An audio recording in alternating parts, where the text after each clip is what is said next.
Selamat malam Omania. Selamat datang lagi di Midnight Live.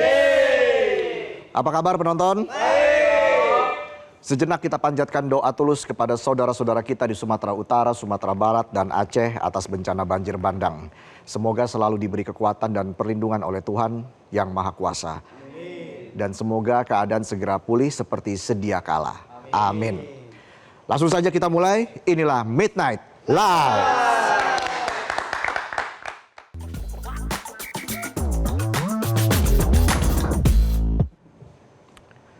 Pemirsa, berita malam ini kita akan bahas kisah hilangnya seorang bocah yang misterinya baru terungkap 8 bulan kemudian.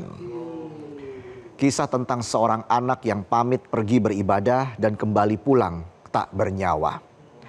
Kisah Alvaro Kiano Nugroho, bocah 6 tahun asal Pesanggerahan, Jakarta Selatan, kian menyita perhatian. Alvaro yang diketahui hilang sejak Maret 2025. Ternyata jadi korban penculikan dan pembunuhan. Kini kasusnya sudah menemui titik terang dan yang membuat publik semakin marah, pelakunya adalah orang dekat yang harusnya menjaga, bukan tega menghabisi nyawa. Pencarian selama 8 bulan terakhir, selama 8 bulan tersebut berakhir dengan tragis. Alvaro ditemukan sudah tak bernyawa. Dan mirisnya jasad kecilnya ditemukan di dekat tumpukan sampah di sekitar jembatan Cilalai Tenjo, Bogor. Sebelumnya pencarian Alvaro sempat menemui kendala. Salah satunya rekaman CCTV di sekitar rumah korban yang terhapus otomatis setiap hari. Meski terkendala dan pencarian berlangsung lama. Akhirnya pada 26 November kemarin, polisi berhasil menemukan 5 sampel kerangka yang diduga milik Alvaro di Kali Cilalai, Bogor, Jawa Barat. Tapi sampai saat ini pihak kepolisian belum berani memastikan identitas kerangka itu. Apakah benar itu kerangka Alvaro atau bukan? Kabid Humas Polda Metro Jaya Kombes Pol Budi Hermanto bilang masih menunggu hasil pembanding dari tes DNA korban yang akan dikeluarkan dari Pusat Laboratorium Forensik dan Rumah Sakit Polri Kramat Jati. Hal itu karena sampel pembanding baru diambil saat Arum, ibunda Alvaro, tiba di Indonesia. Jadi sebelum tiba di rumah duka, Arum sempat diambil sampel DNA-nya di RS Polri Kramat Jati. Belakangan ini Arum diketahui bekerja di Malaysia. Lantas bagaimana kronologi pembunuhan Alvaro? Siapa orang terdekat yang jadi pelakunya? Dan apa motif pelaku? Jadi begini ceritanya begini. Alvaro diculik saat mau sholat maghrib di Masjid Jami Al-Muflihun, Bintaro, Kecamatan Pesanggerahan, Jakarta Selatan pada 6 Maret 2025. Marbot masjid menyebut ada seorang pria yang mengaku ayah Alvaro yang kemudian pria itu menanyakan keberadaan Alvaro. Tapi marbot masjid nggak memperhatikan pria itu lebih lanjut karena sedang sibuk menyiapkan buka puasa dan sholat maghrib. Pengakuan marbot semakin dikuatkan dengan kesaksian sejumlah saksi di lokasi kejadian. Sejumlah anak di sekitar TKP saat ditunjukkan beberapa foto oleh polisi mengatakan bahwa Alex Iskandar alias ayah tiri Alvaro yang datang membawa Alvaro dari masjid. Alex kemudian diperiksa oleh polisi, namun Alex awalnya berkali-kali membantah kalau dia yang menculik dan membunuh Alvaro. Polisi terus mencari cara agar Alex mengakui perbuatannya karena ada kecurigaan kuat kepadanya. Nenek Alvaro, Sayem, bilang kalau polisi sempat membawa Alex dengan mobil untuk berputar-putar. Dalam perjalanan itu polisi terus menginterogasi agar Alex mau mengakui perbuatannya tersebut. Bahkan kata nenek Alvaro, polisi sempat membawa Alex ke laut. Saat itu polisi yang sudah kehilangan kesabaran sempat membuat pernyataan keras agar Alex mengakui perbuatannya. Salah satunya Alex diancam akan diceburkan ke laut jika terus membantah perbuatannya. Bahkan Sayem menjelaskan kecurigaan polisi kepada Alex semakin menguat sebagai pelaku pembunuhan setelah memeriksa ponsel pribadinya. Dari ponsel Alex terungkap adanya sejumlah pesan dirinya kepada seseorang untuk membuang jenazah Alvaro. Hingga akhirnya Alex mengakui semua perbuatannya. Berdasarkan pengakuannya, Alex bilang saat dibawa dari masjid Alvaro nggak berhenti berteriak dan menangis mencari kakeknya. Karena kesal kemudian Alvaro dibekap hingga akhirnya meninggal dunia. Tubuh mungil yang sudah tak bernyawa itu kemudian disimpan dalam plastik hitam dan didiamkan selama 3 hari di garasi rumah pelaku. Alex akhirnya ditangkap pada 21 November 2025 di rumahnya di Tangerang, Banten. Penetapan Alex sebagai tersangka mengejutkan kakek Alvaro Tugimin. Tugimin mengaku tidak curiga dengan Alex. Tugimin tahunya Alex selalu berperilaku baik. Bahkan selama korban dinyatakan hilang, Alex ikut membantu membuat laporan ke kantor polisi, bahkan ikut membantu mencari korban. Dari pengakuannya ke polisi, aksi biadab itu dilakukan Alex karena dendam dan cemburu sama istrinya, Arum, yang merupakan ibu kandung Alvaro. Alex curiga sang istri selingkuh saat bekerja di luar negeri. Alex juga mengaku sebelum menculik Alvaro, dia beberapa kali mengirim pesan bernada ancaman kepada istrinya, termasuk rencana balas dendam. Hingga akhirnya Alex melampiaskan dendamnya dengan menculik, membunuh, dan membuang jasad Alvaro di sekitar jembatan Cilalai. Selain Alex Iskandar, polisi juga memeriksa saksi kunci berinisial G. Saat diperiksa, G mengaku diajak Alex membuang plastik hitam. G juga bilang kalau dia nggak tahu apa sebenarnya isi plastik hitam yang akan dibuang oleh Alex. G bilang dia nggak ngecek isinya, hanya diberitahu oleh Alex kalau isi plastik hitam itu adalah bangkai anjing. Yang membuat kasus ini semakin mencengangkan. Alex yang tengah menjalani pemeriksaan maraton pasca ditangkap pada Jumat 21 November, memilih bunuh diri di ruang konseling Polres Jakarta Selatan pada hari Minggu 23 November. Jadi ceritanya Alex yang masih harus menjalani pemeriksaan kesehatan sesuai prosedur penahanan, saat itu sedang ditempatkan di ruang konseling sebelum dijebloskan ke sel tahanan. Di momen itu Alex meminta izin untuk pergi ke toilet. Alex bilang kalau dirinya sempat buang air di celana pendek yang dipakainya sehingga meminta ganti celana panjang. Tapi rekan Alex G yang juga sedang dalam pemeriksaan melihat lewat bilah kaca bawah tersangka sudah tewas dengan cara gantung diri menggunakan celana panjang. Buntut tewasnya Alex di ruang konseling itu, Propam Polres Jakarta Selatan kemudian memeriksa 2 anggota yang saat itu bertugas jaga. Kasih Propam Polres Jakarta Selatan Kompol Bayu Agung Arianto bilang pihaknya bakal mendalami soal aspek pengawasan yang dilakukan kedua anggota hingga Alex bisa mengakhiri hidupnya di dalam ruangan tersebut. Kasus Alvaro juga menjadi sorotan Menteri Pemberdayaan Perempuan dan Perlindungan Anak atau PPPA Arifah Fauzi. Arifah bilang kasus ini menjadi pengingat pentingnya peningkatan pengawasan terhadap anak-anak di ruang publik. Menteri PPPA menegaskan perlindungan anak bukan hanya kewajiban pemerintah, tetapi juga tanggung jawab seluruh masyarakat. Dia juga mengajak masyarakat yang melihat, mengetahui maupun mengalami kekerasan untuk berani melapor. Terkait soal perlindungan anak di ruang publik, Ketua KPAI Margaret Aliatul Maimunah mengingatkan bahwa anak usia dini seperti Alvaro yang masih berusia 6 tahun seharusnya tidak dibiarkan keluar rumah tanpa pengawasan. Dia juga menyoroti CCTV yang tidak berfungsi di lokasi kasus. Selain itu Margaret menekankan pentingnya perhatian terhadap proses menjadi orang tua sambung, termasuk memastikan kesiapan psikologis dan hubungan emosional dengan anak. Menurut Margaret, proses pemeriksaan terhadap calon orang tua sambung dapat dilakukan melalui lingkungan sosial dan rekam jejak digital. Pada akhirnya, kasus Alvaro menunjukkan bahwa kekerasan terhadap anak sering terjadi di lingkar terdekat. Dari celah pengawasan di ruang publik, CCTV yang tak berfungsi hingga rendahnya kewaspadaan kita terhadap tanda-tanda bahaya. Semua ini menjadi pengingat bahwa perlindungan anak adalah kerja kolektif mulai dari keluarga, lingkungan, hingga negara. Setiap mata yang peduli, setiap suara yang berani dapat menjadi penjaga hidup bagi sang buah hati. Kisah Alvaro adalah seruan agar kita semua lebih peka dan lebih waspada. Anak-anak tidak boleh menjadi korban dari amarah, dendam, atau bahkan kecemburuan. Kita perlu memastikan setiap orang tua siaga dan setiap ruang selalu terjaga. Perlu sikap waspada untuk menjaga bersama karena sekali saja kita lengah, maka sang buah hati bisa hilang selamanya. Itulah tadi sajian pembuka kami di Midnight Live. Kami akan kembali dengan sejumlah informasi lain dan hari ini hari Kamis. Artinya ada Kamis Omon-Omon online. Yaitu Come On. Nanti juga akan ada bintang tamu yang hadir di Midnight Live. Ada Nuka hadir di Midnight Live. Kita jeda dulu, kami akan kembali saat lagi. Tetaplah di Midnight Live.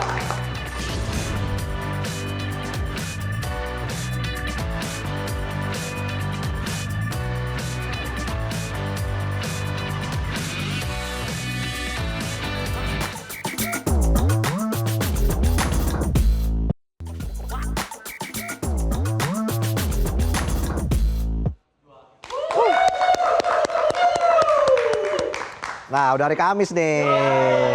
Saatnya kita come on. Hampir lupa saya. Kamis omon-omon online. Kita akan ngobrol bareng Aumania dari penjuru dunia. Jadi langsung aja. Kenapa, Tong? Nyari tumbler. Di sini saya cari kemana-mana. Ini tanggung jawab saya ini kalau tumbler hilang. Iya, dijagain dong tumblernya. Iya. Aman lah, nggak bikin orang dipecat tapi. Luar biasa, warnanya pink loh. Tapi bukan pink tantrum nih. Neon pink. Punya istri. Cute banget kayak orangnya. Ya. Langsung ya kita mulai, ini dia, come on.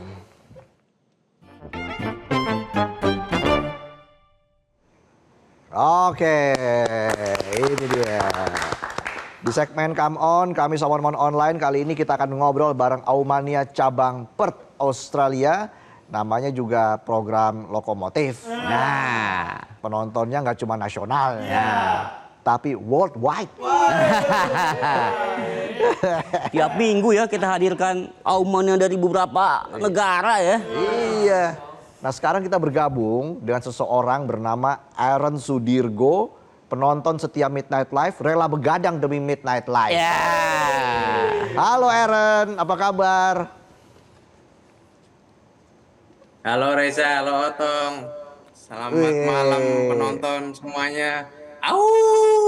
Mantap. Memang penonton setia Setia Midnight. dia. Semua. Ini di Australia apa di mana ini? Orangnya tembok doang, beneran di Australia nih. Iya kan di kamar malam-malam bang. Kalau di luar adem. Oh, di luar dingin ya. Iya. Asli mana nih Mas Aaron? Ronda saya. Asli mana Mas Aaron? Saya asli Cilacap, Jawa Tengah. Oh, dari Cilacap. Jauh banget Kambangan. kos kali. Sabangan. Jauh banget kos kali ngapain? Apa? Kerja Pak, kerja ini di sini. Udah 6 tahun. Wih, 6 Nggak tahun. kerasa juga. Kerja apa di Australia, emang di Indonesia nggak ada lapangan pekerjaan lagi apa? Ada katanya menteri suruh kabur ke luar negeri. Kemarin itu beritanya kabur kita makanya sejak 6 tahun lalu sih. Yes. Nah sekarang ini sih kebenaran lagi sibuk sih jadi kebenaran saya kerja jadi sales manager di industri pertambangan. Kita supplier alat-alat drilling untuk industri pertambangan sih di Australia. Oh, Kencang itu mah. Penonton pada Kenceng, ini tuh. stres juga kadang-kadang pusing kita kadang-kadang dikejar-kejar customer pagi siang sore malam Sabtu Minggu. banyak. Waduh. Banyak customernya. Ada yang dari Indonesia nggak? Hah? Ada, kita kebetulan baru expand ke Indonesia, baru banget berdiri itu perusahaan bulan lalu di Surabaya sih. Oke. Tapi kamu kuliah di sana juga? Di Australia? Aku kuliah di ITB di Bandung sih, teknik mesin dulu. Wih, Pas banget ya. orang pinter ini Teknik dong. mesin tapi jadi sales ya. Manajer alat drilling. Iya. Alat drilling keren. Ngeri. Banyak koneksi lah, yang penting nyari-nyari koneksi. Ujung-ujungnya melipir juga ke sales. Ya. Koneksi apa ordal? Bordal dong. Kesini aja ke Diperjelas. Australia aja pakai ordal juga kita. Agak tricky juga masuk ke sini pakai ordal juga ujung-ujungnya sih. Oh, jadi kapan balik ke Indonesia, Aaron? Balik sih nunggu anak lahiran aja, mungkin September tahun depan kali ya. Nunggu Oke. anak bisa ditinggal dulu, masih insya Allah Februari anak kedua sih lahir. Jadi Amin. masih Semoga lancar semua standby ya, soal. Aaron. Iya, amin amin. Oke. Nah, kalau di Australia itu sering lihat berita juga nggak, Aaron? Apa aja yang lagi FYP di sana? Berita-berita, aku seringnya lihat Midnight Live Males kadang-kadang buka di sini. Nggak seseru Midnight Live, ada aja beritanya di Indo kan, pembawaannya lucu-lucu lagi kan, Bang Oteng sama Bang Reza ini, aduh, bikin ketawa aja ini. Malam begadang kita. Pantesan ini ya. Pantesan banyak kenalan sama Ordal ya. Iya, Terus gitu namanya toh. juga Komunikasi. Iya. Itu harus luas. Hebat nih namanya Iya, juga harus ada sales Ordal. manager kan. Iya. kalau bahasa Inggrisnya ordal itu apa ya? Privilege. Kirain insight man. Orang dalam ya. Insider. Terus apa lagi nih yang ingin diraih oleh Aaron ke depannya? Target ke depan tuh seperti apa? Target ke depan sih apa?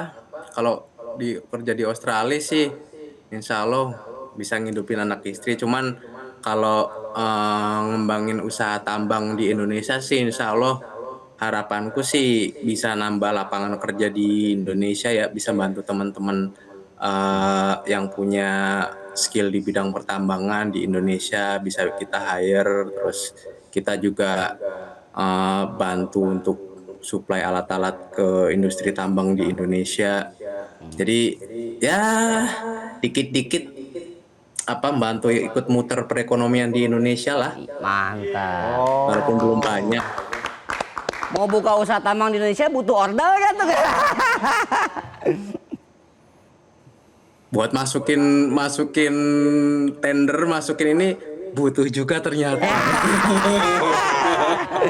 Itu nggak bisa Kencang-kencang. dipungkiri sih, tapi emang faktanya gitu sih ya. Aaron bisa main penting kan badminton nggak? Iya, yang penting kan nggak nyikut rezekinya orang lain kan. Itu aja sih. Bisa main badminton nggak, Aaron? Kenapa? Bisa main bulu tangkis nggak? Bulu tangkis dulu bisa sih. Aku sekarang lagi suka main paddling sih, main kayak gitu di sungai. Aku jarang. Paling kayak kalau di sini hobinya main kayak, terus ikut Brazilian Jiu-Jitsu juga buat stress release lah. Padel nggak gimana? Booming nggak di sana padel? Oh, padel yang kayak tenis gitu. Ya. Ya. Nggak ada orang main padel di sini.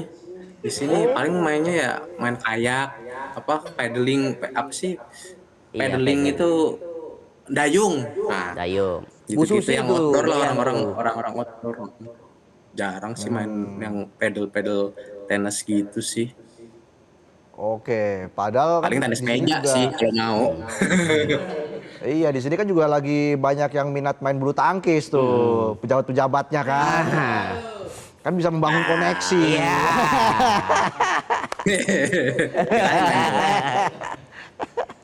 Oke, lanjut. Ini di Australia udah keliling kemana aja? Di Perth doang apa di mana? Kemana-mana nih? Udah jalan-jalan nih?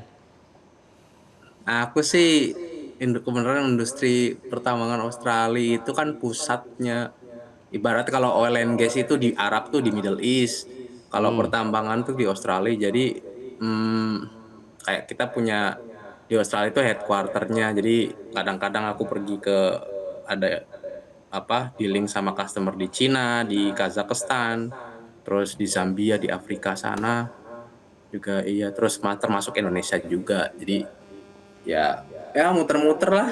Kadang dikomplain juga sama istri jarang di rumah. Iya. Tapi kan gajinya gede nih pasti nih. Ah. Ya kadang-kadang kadang waktu sama anak kan jadi berkurang sih sebenarnya itu aja. Cuman ya itu no pain no gain. Ya, yang Wih, penting kalau istri kan terima duitnya aja kan. Kita mah babu juga kuli juga kita muter-muter. Kalau Nggak penonton di sini apa-apa kan lah. udah lembur, jarang pulang, duitnya nggak ada. Sama aja nasibnya berarti sama kita ya penonton ya.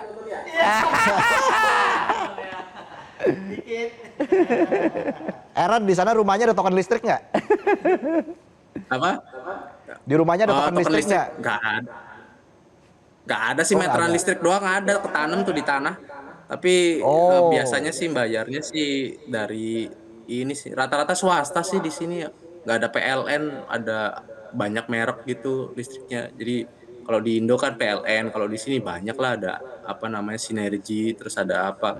Jadi sebagian besar di sini mas swasta yang pegang sih, PLA jarang kali, yang BUMN. PLA perusahaan listrik Australia. Ya, rata-rata swasta sih kalau di Australia nggak ada BUMN, BUMN dikasih ke swasta semua rata-rata, hampir Jadi harga semuanya sih listriknya kasih bersaing ke ya. swasta. Jadi ada Western Power lah, terus Sinergi macam-macam lah, ada merek-mereknya lah kayak di sini tuh swasta semua sih rata-rata nggak ada, jarang lah, hampir jarang yang dipegang BUMN di Australia. di sana banyak berita soal korupsi nggak, Aaron? Ya korupsi, baru aja ada kemarin minggu lalu apa namanya pejabat kecamatan lah, apa sih istilahnya kalau kecamatan di sini ya, Konti apa ya? county atau suburb itu ada kemarin ke gap apa namanya main di strip club terus apa duit buat beli minuman itu malah dirembes ke kantor kecamatan, jadi ketahuan semua, malu Waduh. langsung mundur, langsung resign habis ke expose. Itu Oh, bukan yang dipecat tapi yang mundur. aku lihat, wah langsung mundur dia hari begitu ke expose, besoknya langsung mundur minta maaf, hilaf langsung mundur. Oh, itu budaya yang Iya, sangat tahu malu bagus. juga muka ini di sini. Ini sejarah. Oh, gitu. Jadi nggak ada Udah ini, kegap nggak ada hukuman, macam-macam. nggak dikasih hukuman itu Kenapa? orangnya. Enggak, itu kan masih termasuk pelanggaran ringan, apa namanya? Cuma Pelanggaran etik. $50 aja sih buat beli Hah? kalau nggak minuman di sana, masuk Lima- ke strip ya klub gitulah. Cuman beli bir $50 di expense, cuman di expense ke kantornya, terus ke expose aja ke berita nasional, habis itu malu dia mundur, sanksi sosial sih jatuhnya sih, sampai prime ministernya bupatinya turun itu ngasih tahu. Ya yang penting dia tahu malu aja, mundur langsung kan, nggak kayak di sono ada yang udah tahu salah banyaknya diem baik. $50 tuh berapa rupiah sih? $50 500.000. Wah, nggak masuk liga korupsi berarti jauh. Udah jauh banget itu. Itu waduh.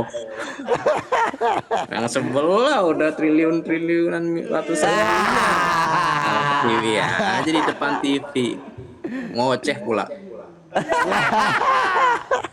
Aduh, memang kalau makin malam makin panas di sini ya.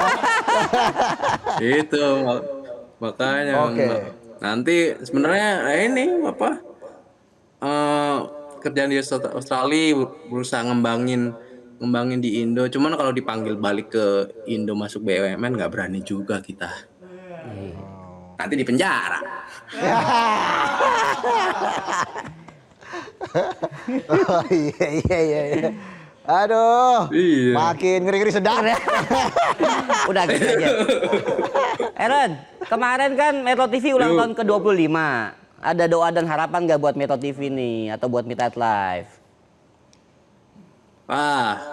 Selamat ulang tahun lah buat Metro TV dan Metro TV semoga acaranya makin berkualitas. Tapi emang dari dulu memang Metro TV emang apa namanya acaranya berkualitas semua ya.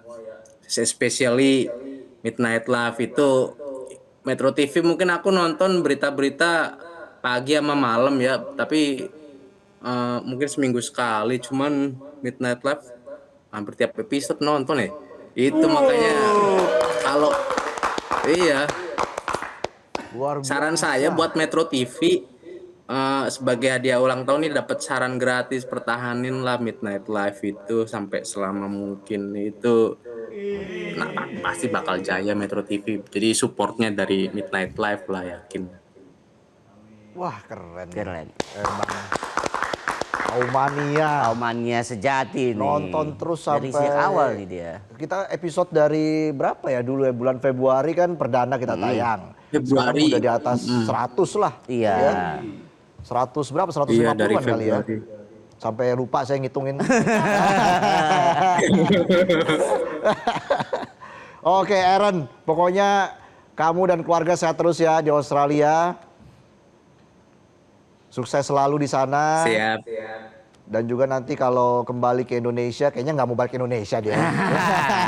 Betah ya. Betah di Australia. Kita bolak-balik Paling- Indonesia kok ngurus yang di Oke. Indonesia. Cuman jangan ke yang plat merah lah nggak ya. Nanti kena lah. Kangen sama ini kali, kangen sama makanannya balik ke Iya. Indonesia ya. Iya Aaron, makanannya jelas. terima kasih Aaron ya sudah bergabung di Midnight Live, sudah begadang hari ini demi Midnight Live, dan terima kasih sudah terus menyaksikan Midnight Live. Semoga sehat selalu, sukses selalu di Australia. Terima kasih Aaron, sampai jumpa lagi. Itu tadi ya, aja-aja ada ya. Aja ada Aumania. Memang setiap hari Kamis ada aja Aumania dari seluruh dunia loh Tong. Ya. Luar biasa. Australia mungkin Aaron ini orang yang keberapa? Kedua ya? Kalau nggak salah. Iya, kedua. Sebelumnya ada yang dari Melbourne kan? Melbourne. Minggu depan kita nggak tahu dari mana nih. Iya, di Thailand belum nih, di Thailand. Siapa tahu ada mahasiswa di sana kan? Ada Cakris di sana. lagi liputan. Ya udah, kita jeda dulu, kami akan kembali saat lagi, tetaplah di Midnight Live.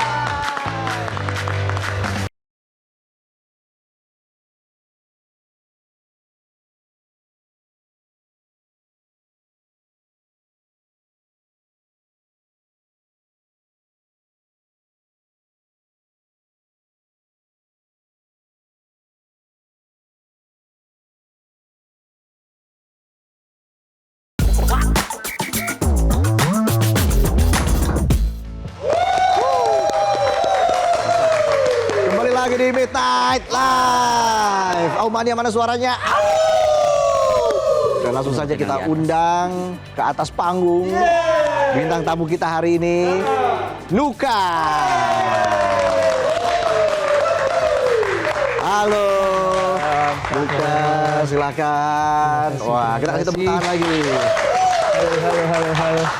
Apa kabar Nuka? Alhamdulillah baik. Sehat ya? Sehat. Jadi kamu lebih nyaman disebut sebagai aktor atau penyanyi nih? Wow, Kan main film juga. ya mungkin sekarang penyanyi sih. Oke, kenapa lebih memilih musik menjadi fokus kamu sekarang?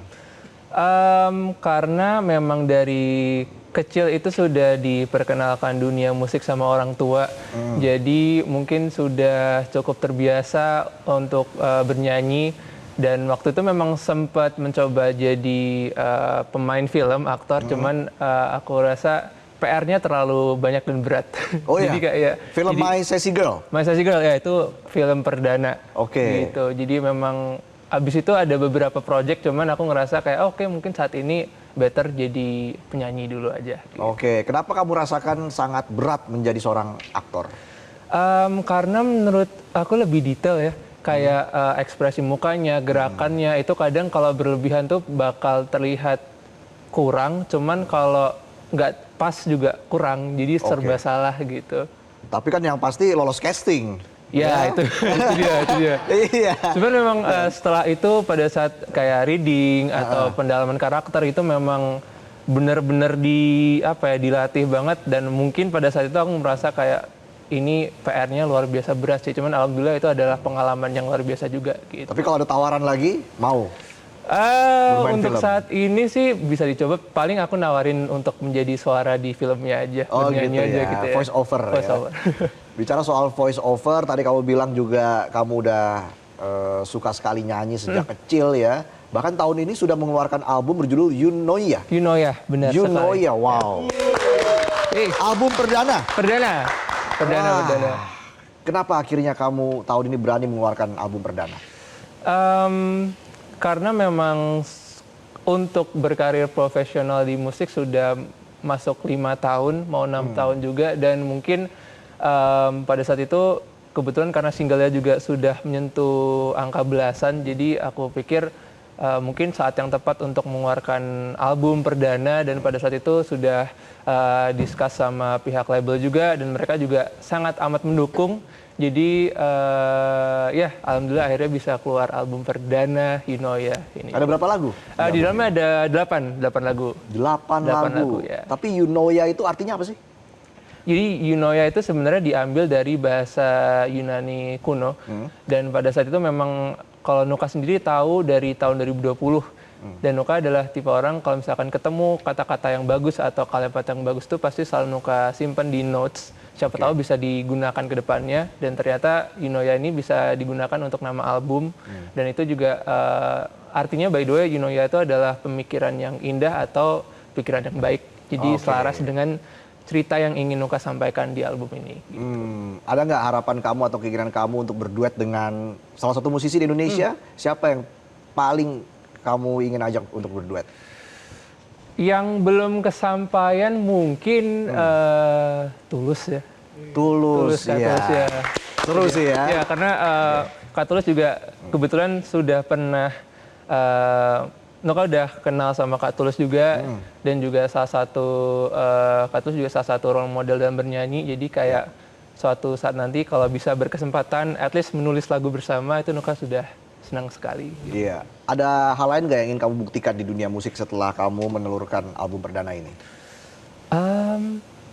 Kalau untuk pembuktian lain mungkin saat ini sudah cukup, karena menurut Nuka dengan bisa bercerita lewat album ini, karena kan Nuka orangnya sedikit tertutup ya, jadi album ini Nuka bercerita sepuasnya, Nuka sampaikan ke orang-orang, dan berharap orang-orang yang mendengarkan lagu itu juga bisa relate. Itu aja sudah cukup untuk Nuka. Jadi mungkin untuk saat ini fokusnya adalah gimana caranya untuk membangun karir lebih maju lagi di musik lewat album ini. Gitu. Amin ya, pastinya banyak tantangan, Ya. tapi harus tetap be yourself ya. Biasa istilahnya seperti itu ya. Be yourself. Be yourself, jadi diri kamu sendiri. Karena dari 8 lagu ini kan 5 rilisan baru nih. 5 baru ya. Ya di album You Know Ya ini. Nah itu tantangannya yang kamu paling rasakan, wah ini sangat berat nih. Itu di mana dalam proses pembuatannya? Untuk proses pembuatannya sebenarnya cukup seru di setiap. Jadi mungkin kalau berat itu pada saat recording, karena setelah aku selesai recording dan menyadari semua laguku, ternyata lagunya cukup challenging dan tricky. Jadi pada saat recording tuh aku karena terbawa suasana senang, jadi kayak semuanya aku hajar gitu. Cuman setelah rilis, setelah aku dengarkan, aku baru sadar ternyata laguku tinggi-tinggi juga ya gitu. Jadi kayak kadang waktu live tuh aku mikir ini harus punya plan A, plan B untuk membawakan supaya bisa berhasil gitu. Iya, lebih banyak variasi. Variasi benar. Ya, seperti Midnight Live banyak variasi. Iya. Masuk. Inspirasi dalam menulis lirik lagu itu biasa kamu dapat dari mana? Biasanya sih banyak dari hal-hal yang random ya. Misalkan dari film-film yang aku tonton, dan aku juga penggemar berat animasi. Jadi segala bentuk film yang bertema kartun tuh kadang aku lebih dapat pesannya daripada yang live action. Dan itu mungkin menurut orang nonton film kartun itu adalah hal yang kekanak-kanakan. Cuman bagi aku selama hal itu bisa membuat kita semuanya senang, ya itu tidak salah, dan itu adalah salah satu alasan dibalik aku menulis lagu terbaruku juga yang judulnya Kembali Kecil. Kembali kecil. Jadi kamu ingin flashback. Flashback, benar sekali. Ketika saat itu pulang sekolah, ya, atau hari Minggu, udah di depan TV tuh, ya, kan ada TV tuh, mencet remote-nya pakai kaki tuh, ya, sambil rebahan, sebelum dilempar piring kan, gitu, bantuin nyuci baju. Kenapa kamu sangat ingin untuk flashback ke masa kecil sampai membuat lagu Kembali Kecil?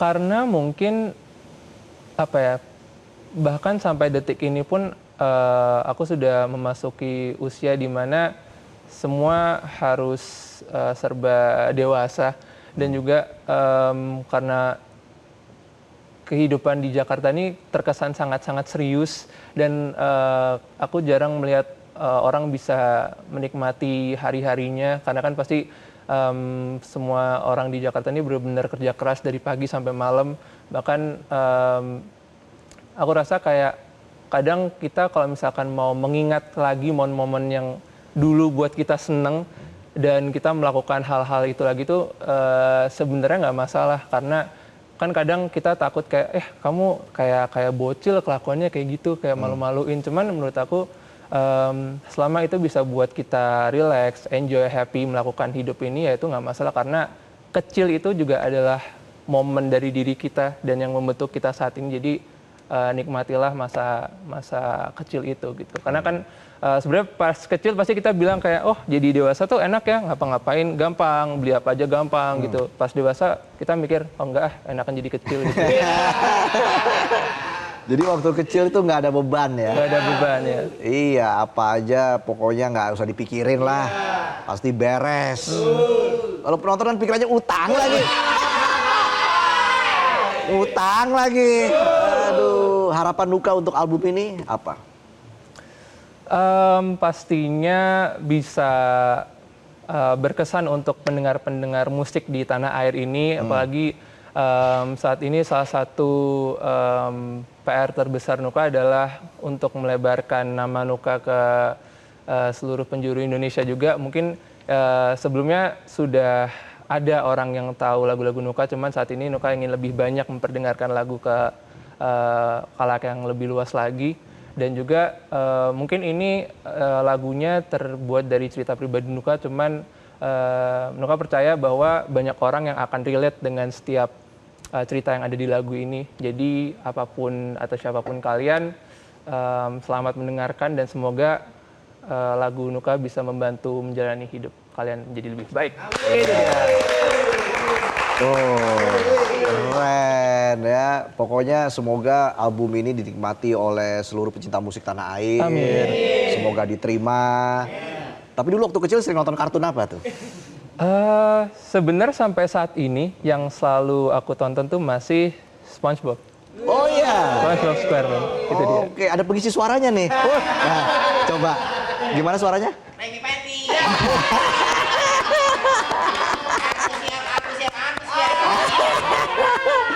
Langsung saja, ini dia penampilan dari Nuka Kembali Kecil. Kita berikan tepuk tangan. Ini boleh diminum kan ya? Jelajahi cara baru mendapatkan informasi. Download Metro TV Extend sekarang.